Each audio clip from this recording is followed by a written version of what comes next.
Hello everyone and welcome back to the vlog. Now I'm trying something a little bit different in this episode. I'm trying out the Andycine T6 field monitor and seeing how it works for us traditional still photographers. Normally a monitor like this would be used for videography, but how will it fare in using it out in the landscape? I'm looking forward to putting it to the test and seeing if there's some real advantages to switching away from the small LCD screen and using something a bit more visual.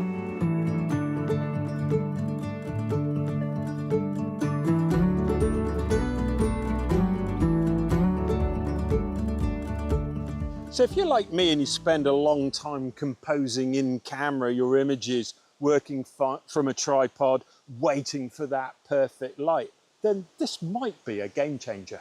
The Andycine T6 is a 6-inch monitor with a brightness of 450 nits. Now, that's not the brightest monitor for strong daylight conditions, perhaps like today, and that could be make or break for this style of photography. We'll have to see. It mounts easily to your camera's hot shoe or a side bracket, and I've got it powered with an MPF battery, but you can also use USB-C if you're somewhere that you've got an actual power supply or a power bank with you. It's easier to judge your composition, level and focus compared to squinting at the 3-inch LCD, especially when your camera is low to the ground or in awkward positions.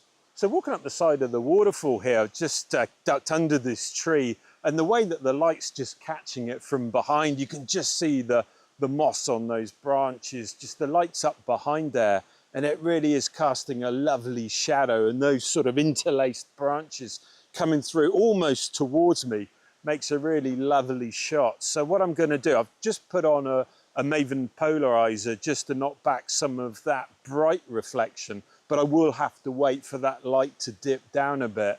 Now what I'm going to probably have to do with this image is focus stack this, because we've got this beautiful branch that comes out towards me with all the moss draped over it, which you can see coming up to the top left corner here, and then that brings the eye back down to the main tree itself. But there's quite a distance between those two. Could be okay, but what I'll do is I'm going to focus stack one on the branch that's closest to me and then the tree, just to make sure that everything's nice and clear. So anyway, what I'll do is I'm going to get this shot first, and then I'll tell you a little bit about some of the features on the Andycine monitor.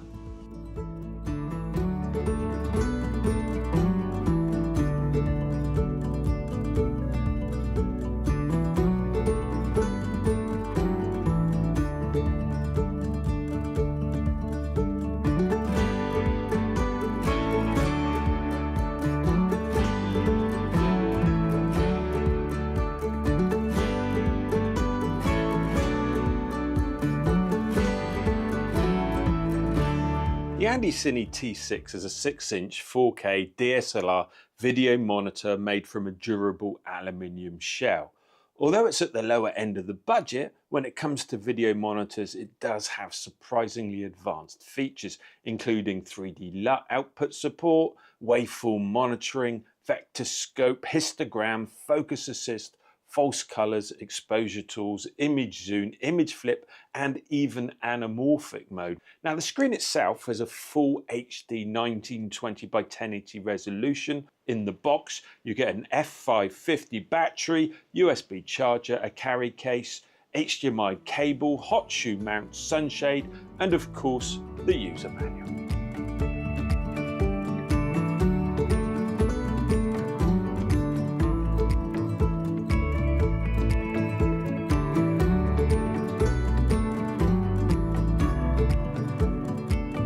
Now, one thing I am noticing is there's a big difference in quality looking at the back of the monitor and looking at the back of the LCD screen.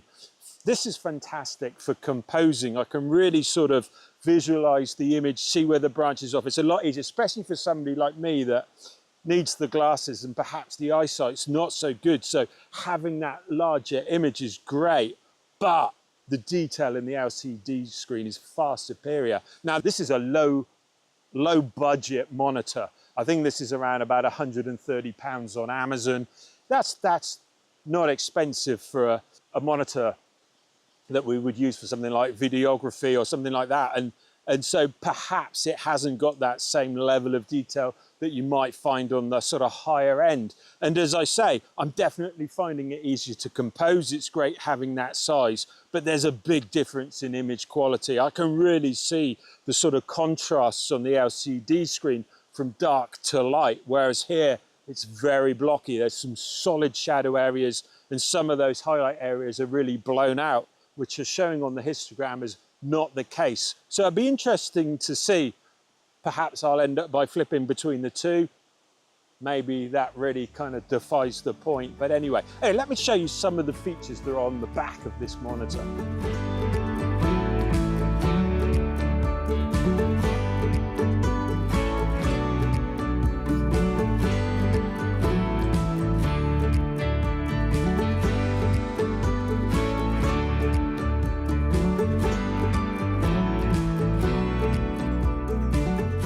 So let's look at some of the features that are in the menu on this monitor.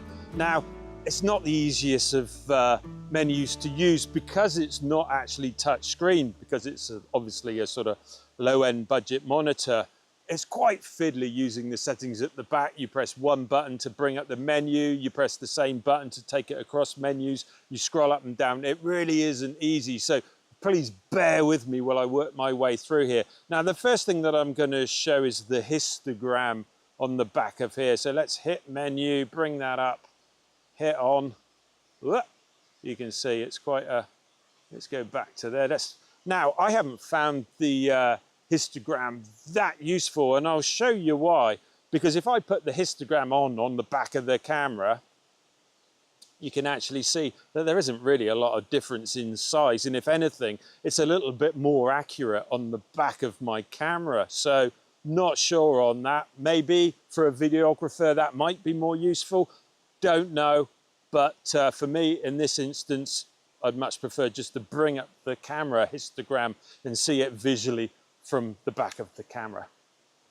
Okay, now next on the menu, we've got Focus Assist. Now, what I did find useful about Focus Assist on here is it really gave me a lot more settings to actually be able to set it up. Now let me show you. So if I switch it on, and as I say, I'm not doing brilliantly on here, but I've set up, so now we can see which areas of the image are actually, I'm going to leave the menu on just so you can see clearly. Now I've set it up so that you can actually see which area of the image are in focus. Those are showing in red. We can change the color of that to make it easier to see if we want to, but we can also adjust the peaking level to make it that much more clearer. Now, I think probably on a lot of mirrorless cameras, that's already built in, but on the D850, you've got sort of peak 1, peak 2, peak 3, and it doesn't give you as much adjustment. So that's quite useful if you find it easier to see on a monitor this size. And it just confirms really that the main parts of the image that you're looking at are sharply in focus. Now, something that I really did struggle with on here is the actual zoom in, zoom out function. Let me just go through to image. We've got zoom mode. Now, if I take it down to zoom mode, this enables you to basically be able to zoom in on the monitor 2 times, 4 times, 9 times, and actually increase that. You can sort of change it. But because the menu is so clunky to use and so difficult to use, I've just found it so much easier just zooming in and zooming out with the camera or using the actual camera zoom itself. I've already got this set up with a quick shortcut button on the back of the camera so that I can zoom right into my image. So one touch of the button, I can zoom right in, focus my shot, make sure it's nice and sharp, zoom back out again. Why I would want to go up to the menus, go to the zoom option, change the magnification, I really don't know. Now, obviously I can set that as a function key too. There are a couple of function keys on the top of the camera, but when I can just click a button on the back of the camera, zoom in and zoom back out again, I really wouldn't find that useful at all. Now, one of the things that I really did find useful on the monitor, and that's mainly because I'm shooting on the D850. With the D850, when I bring up a grid, I get a 4x4 grid. And now this really isn't useful when you're trying to use the rule of thirds to compose your images. Now, a lot of modern cameras, mirrorless cameras, you can change this, but on the D850, you can't. So that's one of the nice things on here, is that we can set up the grid and we can actually change that so that we can change our grid so that we've got a 2x2, 3x3, etc. We can change the color of grid. And I found that really useful, especially for composing images, and takes me away from that 4x4 grid, which has really frustrated me on the D850. So let's summarize my experience with using the Andycine T6 monitor. Well, positives. It's great for someone like me with bad eyesight being able to compose images on a monitor like this. It's the equivalent of going from your mobile phone to a tablet. It really helps you to sort of see everything, and all of that image, being able to compose it has been a great help. I've enjoyed using the grid system, getting away from the grid system that's standard on the D850. It does slow up the process. Now, I've always said that about using a tripod. It slows your process, which I think is a good thing. But that menu, it's difficult to use. It's slow, it's cumbersome. I could see that a touch screen would be so much easier. Yes, it does add bulk to your whole setup. We've got the monitor now on top of the camera. If you're not traveling far and if you're photographing in a specific area, then that isn't a problem.